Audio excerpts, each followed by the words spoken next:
and welcome to Power in the Wind. I'm Sherwood McCaskey. As always, I'm pleased that you have chosen to spend the next 30 minutes with my guest. In last week's program, we conducted a tour of a number of windmills around the island, and we detailed their peculiar features. This week, we shall continue our tour of the centuries-old structures that played a pivotal role on the plantation and drove the economy of Barbados. We begin by looking at a mill which is relatively short, in fact one of the shortest on the island. It is so because of its location. Dr. Honeychurch provides brief background information on the family's association with Barbados. Here we are at Society Plantation in St. John, belonging to the Codrington family from the earliest time of the sugar industry development in Barbados. And the Codringtons were powerful early sugar barons, not only in Barbados, but in the Eastern Caribbean. They owned the entire island of Barbuda and plantations in Antigua as well, particularly Betty's Hope. And together with the plantations in Antigua and those in Barbados and some possessions elsewhere on the islands, they were among the largest landholders and most wealthy families in these islands. They also were significant in the establishment of the sugar industry and the development of the windmill technology, both in Antigua and here. In Antigua, they developed at Betty's Hope double windmills, which is common in some places of Barbados where you could have two windmills working at the same time. Christopher Codrington, in his will of 1710, left in his will money for the establishment of a college of theology, of a school. And this money was eventually used in 1745 for the establishment of the Lodge School, where I studied, my alma mater, which is just a few hundred yards away from us here. But down the hill below is the college that was established around the great house of Codrington, one of the most beautiful plantation houses in Barbados. This sugar technology, financed by the Codringtons, is what we see around here. This mill at Society, very thick walls, shortish, but because it is so raised on the ridge here in St. John, you get the breeze coming straight across towards those windmill sails. And it was a central located windmill. We have no additions later on. And also we have within it here the long, tall archways which allowed wood and other material to come in to be able to repair and keep and maintain the mills. And we have other arches for the bagasse to be sent out. Across here we have the boiling house and the remaining tower from the boiling house and distillery area, and the other plantation houses in the yard. The money which Codrington left and the lands that he left were to the Society for the Propagation of the Gospel. The idea is that this money would be used to have a theological college and a school which would spread Christianity.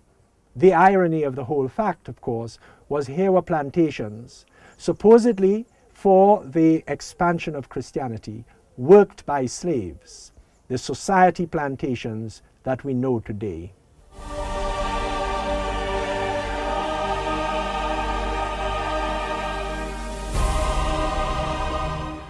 It is an irony that continues to baffle many in Barbados today. We now move from one of the shortest windmills in Barbados to one of the tallest. And there, Dr. Honeychurch will speak about the advancements in technology brought about by the compensation money. The big major investments in the improvement of the technology of the sugar mill happened after emancipation and well into the 19th century. So here we are at Allendale with the tallest windmill in Barbados and one of the largest, along with Balls and also Drax Hall. Balls was constructed in 1866, and this would be in that sort of period and time scale as well.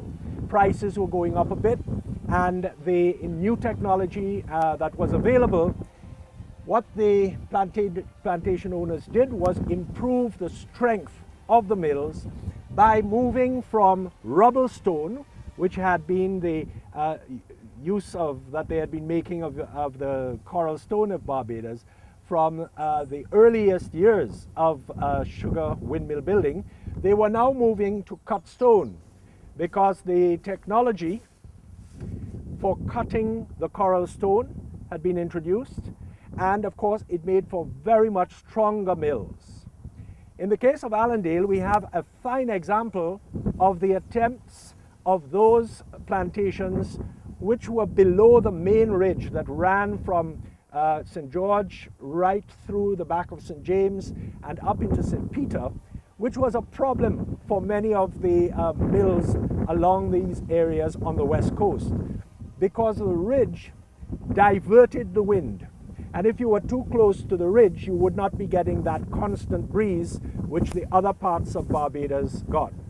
And so at Allendale, what they attempted to do was to build the mill very strong to be able to take the weight of the points and all of the machinery, and also to send it up so that it could receive the full force of the wind coming across the plateau there from the east coast.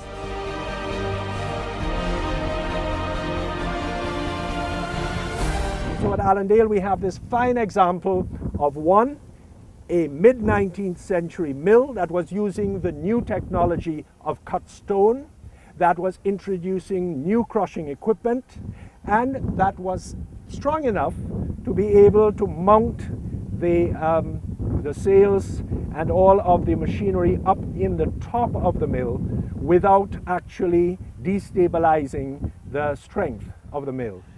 In recent times, we have seen the adaptive reuse of the sugar mill walls for dwelling places. This will be discussed later in the program. However, before this practice became popular many years ago, just after these mill walls were retired, so to speak, they were used to support water tanks to supply water to the plantation.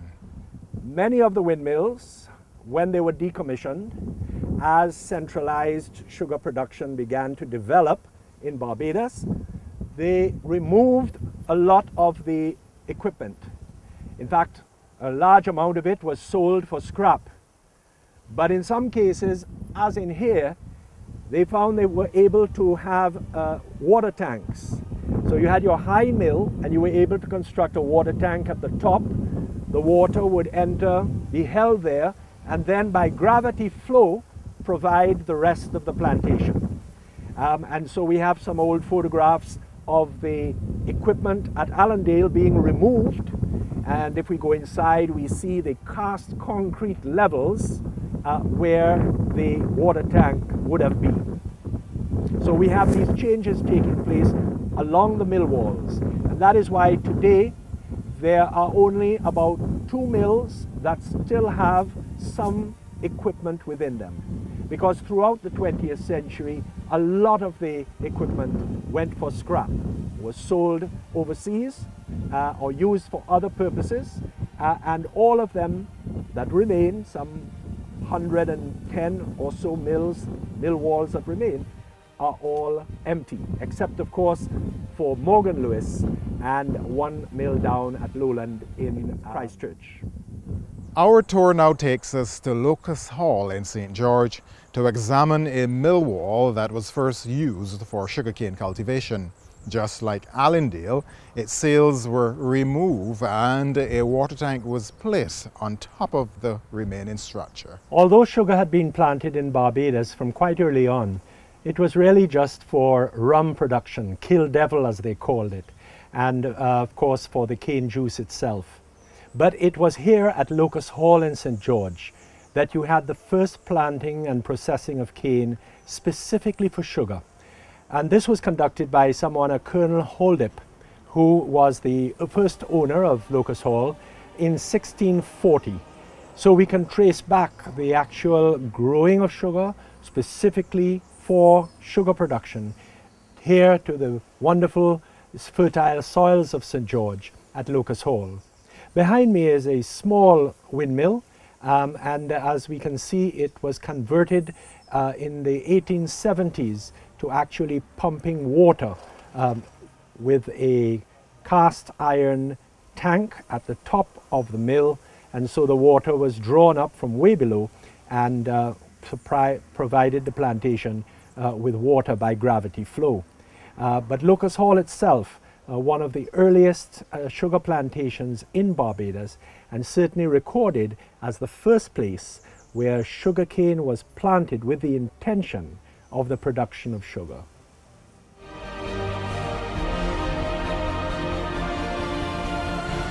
We now move to George Washington House in St. Michael, where the power in the wind wasn't used in the crushing of canes, but for the pumping of water for the household. At George Washington House, famous for the visit of the man who became the first president of the United States of America. But it gives us a great idea of another kind of windmill, the windmills that were used for pumping water. Below here, 40 feet down, is the source of water for the entire house and buildings, and later on for the garrison itself when that was created. But here, this windmill would have had the same pattern as a sugar windmill, with the sails facing east, catching the trade winds. But this was not to motivate rollers, but a pump. And the pump would bring the water up, and then it could be put in a tank and circulated around this property to provide water for the kitchens, but also for the bathrooms. And so here we are next to the bathhouse. No inside plumbing in those days. You had to go outside for all your ablutions related to getting ready to dress or bathing or whatever. And the water supplied from the mill here would then be brought into a cistern from which you would then draw water to bathe yourself. And so everybody who could afford it and who were in the right geological location could have a pump for themselves to be able to water the property around them yourself. So you can imagine that George Washington and the others during the military era would have been using this water drawn by the mill from 40 feet below, put into a cistern here, and then servicing this bathhouse. And this was common on plantations and private homes throughout Barbados, even in Bridgetown and its suburbs. An example here of water supplied from the depths of the coral layers of Barbados, brought up by windmills for servicing the water systems across the island. Here at Chelston, just on the outskirts of Bridgetown, we have a fine example of one of these wind pumps. Of course, not a mill, but a windmill setup that was actually pumping water. And here we can actually see through the coral cracks way down to the source of the water below. This was a large dwelling house here with substantive grounds, but it was well supplied totally independently by its own wind pump, providing water for the household and for the grounds. And if we look down inside it, we find that we're actually looking through the coral layers way down to the source of the water below.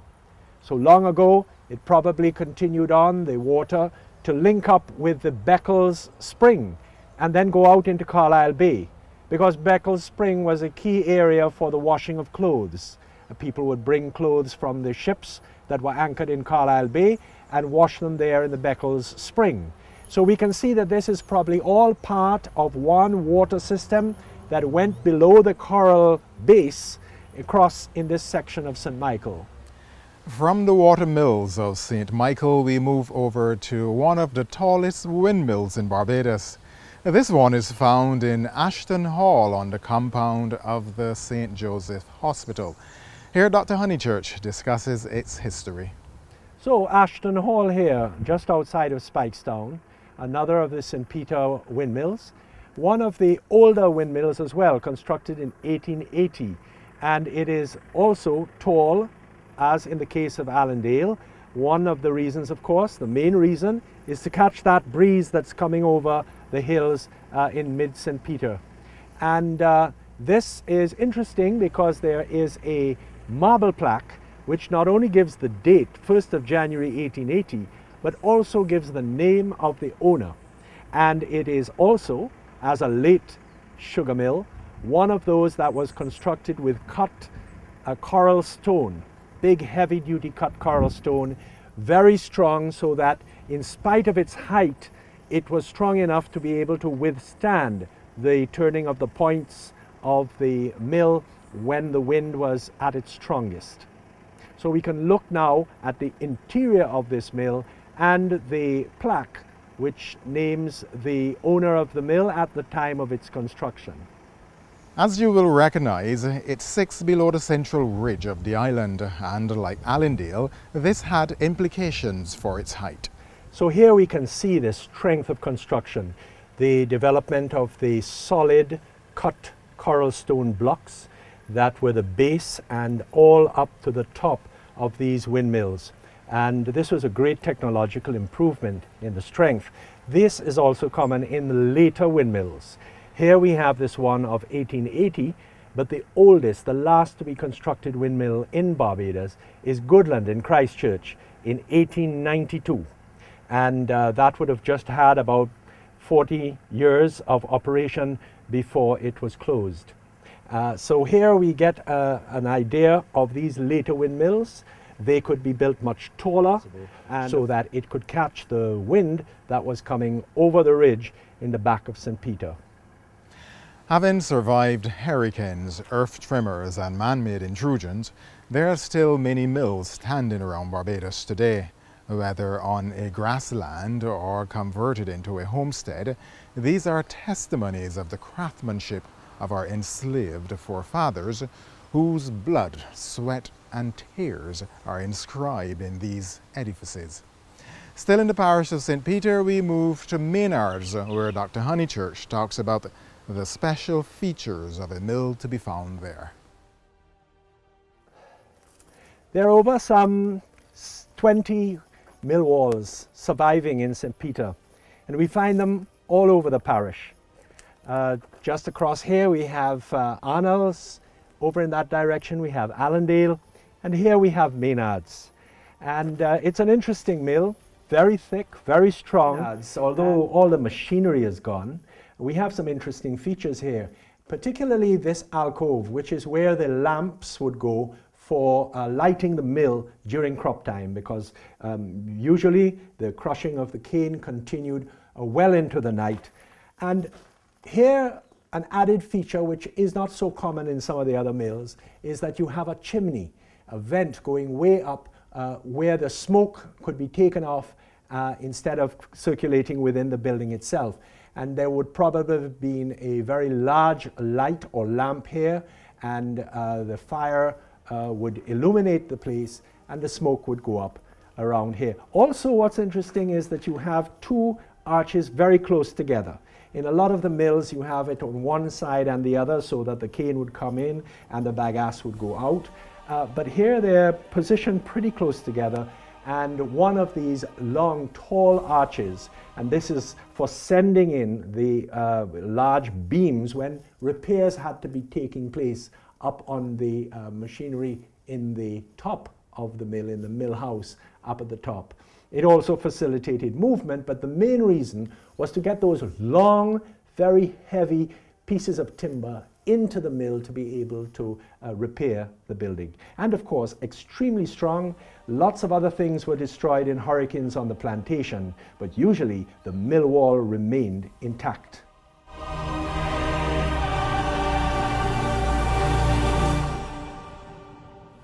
Many of these windmills have been left abandoned and derelict all across the island. However, here's one of the very few that have been repurposed as a dwelling.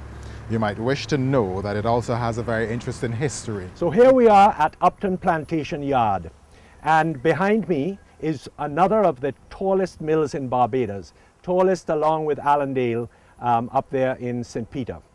Now this mill actually produced wealth that was reinvested in piracy. We can see that it has been transformed into a dwelling house. It's one of the few around the island and in other parts of the Caribbean that have been adapted to modern living.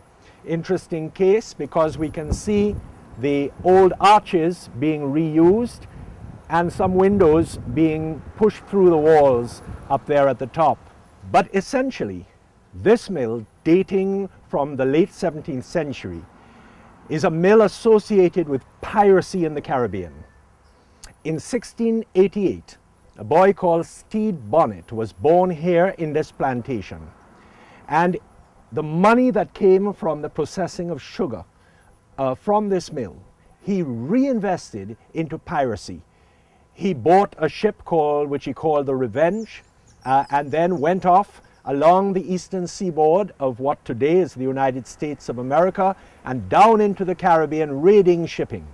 He finally was captured and tried in 1718 and was hanged in that year in Charleston in South Carolina.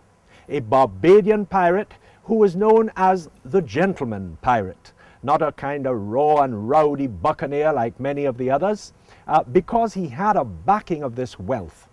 So here we have a mill, important also because it's one of the tallest, facing well into the northeast trade winds coming across from St. Philip and Christchurch, and a mill yard here that was fully operational, producing thousands of tons of sugar, but yet one that has a special mark in the history of Barbados.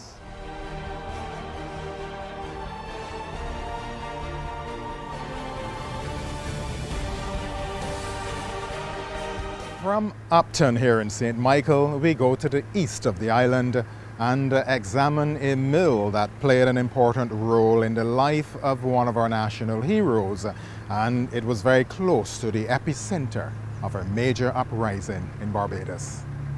So here we are at Sandford Mill in St. Philip. This was one of the mills involved in the Bussa Rebellion, the Easter Rebellion of 1816. Just up the road here is Bailey's. And that's where it all began, with the ringing of bells, the firing of trash, and the beginning of the revolt, which then spread in this way towards Bridgetown. This was one of the first mills in that line of mills that was turned out of the wind. The workers who were on the plantation, the enslaved skilled slaves operating the mill, loosened all the sails so that everything began spinning in a haphazard manner. The bells were ringing and the cane trash was burnt to show the other plantations that they had taken over and that they were involved in this revolt. So here at Sandford we see this very thick, stubby mill operating like all the others, with the large arches here for the canes to go in and the bagasse to come out. And you have to imagine also those huge sails, loose, no control whatsoever. They had been turned into the wind and just running uncontrolled as part of this major revolt of 1816.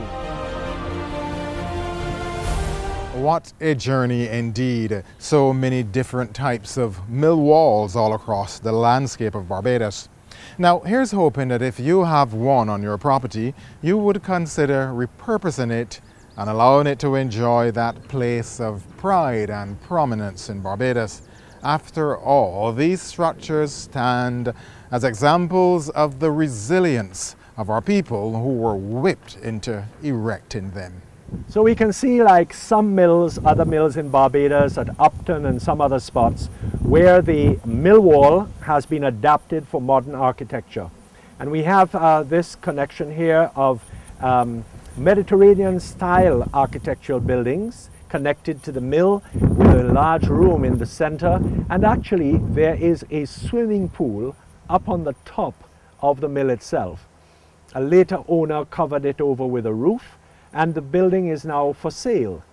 So if you're interested in windmills, perhaps this is an option, an adapted windmill as a dwelling house with the modern facilities added to the 18th and 17th century mill wall itself.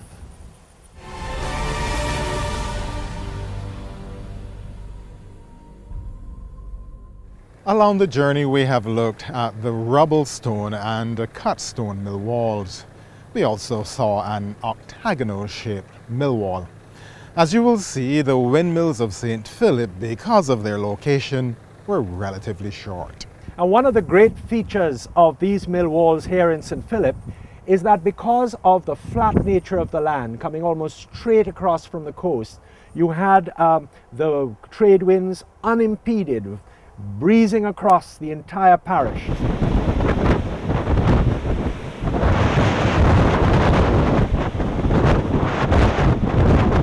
And therefore the plantations in this part of Barbados really did not have to make their mill walls too high.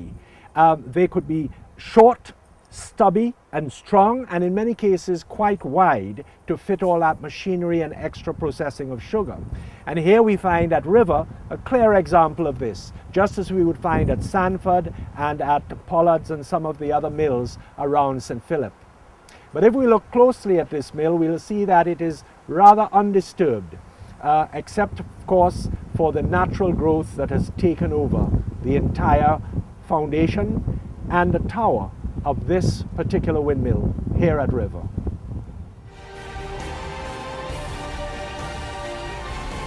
And may that power in the wind today become a wind of sweet serenity as you reflect on the great craftsmanship of our forefathers.